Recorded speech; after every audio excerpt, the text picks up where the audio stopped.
દિવાલ પાછળનું સત્ય. મોહનલાલ અને તેમના પત્ની સુમનબેન આખા ગામમાં સંસ્કારી અને માયાળુ દંપતી તરીકે જાણીતા હતા. તેમનો એકનો એક દીકરો આકાશ અને વહુ પ્રિયા પણ તેમની સાથે જ રહેતા હતા. પ્રિયા શાંત અને ઠરેલ ગંભીર છોકરી હતી, પણ લગ્નના 6 મહિના પછી અચાનક તેનું વર્તન બદલાઈ ગયું. તે મોડી રાત સુધી જાગતી, વગર કારણે ઘરના જૂના ભોયરામાં આંટા મારતી અને સાસુ સસરાથી અંતર રાખવા લાગી. સુમનબેન મનોમન વિચારતા, ખરેખર વહુએ આવું નહોતું કરવું જોઈતું. રહસ્યની શરૂઆત. એક રાત્રે મોહનલાલને તરસ લાગી. તેઓ રસોડા તરફ જતા હતા.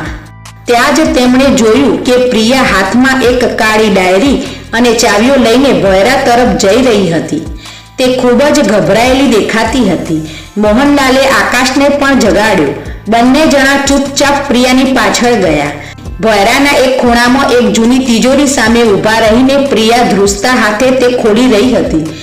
આકાશથી ન રહેવાયું. તેણે લાઇટ ચાલુ કરી દીધી અને ગુસ્સામાં પૂછ્યું, પ્રિયા, તો મધ્યરાત્રિએ અહીં ચોરની જેમ શું કરે છે? અમારે તારા પર ભરોસો નહોતો કરવો જોઈતો. ચોંકાવનારો ખુલાસો. પ્રિયા ચમકી ગઈ. તેની આંખોમાંથી આંસુ વહી રહ્યા હતા. તેણે ડાયરી આકાશના હાથમાં આપી. તે ડાયરી આકાશના સ્વર્ગસ્થ મોટા ભાઈ વિવેકની હતી, જેનું 3 વર્ષ પહેલા એક રહસ્યમય અકસ્માતમાં અવસાન થયું હતું. પ્રિયાએ રડતા રડતા કહ્યું, હું કોઈ ચોરી નથી કરી રહી. વિવેકભાઈની આ ડાયરી મને અઠવાડિયા પહેલા સ્ટોર રૂમમાંથી મળી હતી.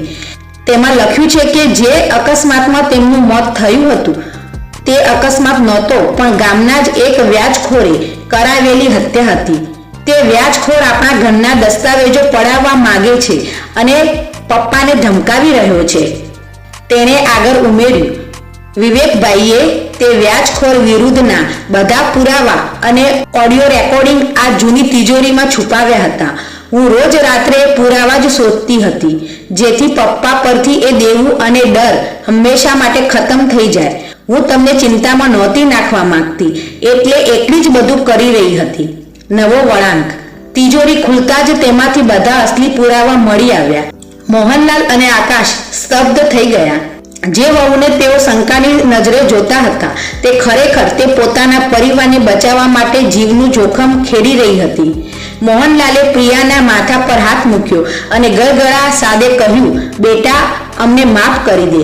અમે તને ખોટી સમજી, પણ તારે આ બધું એકલા નહોતું કરવું જોઈતું. અમે તારી સાથે જ છીએ.